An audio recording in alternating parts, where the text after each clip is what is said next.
जी नाज़रीन, जमियत उलमा इस्लाम तालके खानगढ़ पारां इलाइक़े में वधंदड़ बदअमनी ख़िलाफ़ खानपुर मार प्रेस क्लब पारां एहतिजाजी मुज़ाहिरो कयो वियो आहे। हिते जेका अॻवान मौजूद आहिनि उनखां पुछंदासीं। असां भी न पिया चाहियूं त असां रोडनि ते अचूं, SHO जे ख़िलाफ़ मैदान ते अचूं।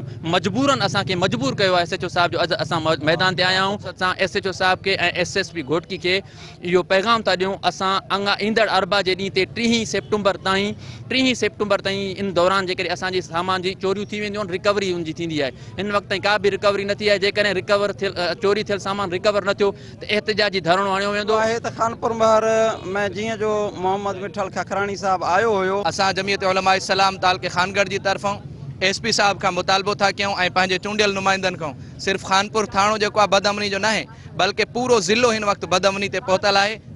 जी बिल्कुलु, तव्हां जमियत उलमा इस्लाम जे अॻवान जूं ॻाल्हियूं ॿुधियूं। हुननि इहो चिताव ॾिनो आहे त जेकॾहिं हिकु हफ़्ते अंदरि असांखे चोरी थियल सामान वापसि न कयो वियो त असां भरपूर तहरीक हलंदासीं। कैमरामैन अली जान सां गॾु साहिल काज़ी, सिंध TV न्यूज़, खानपुर महर।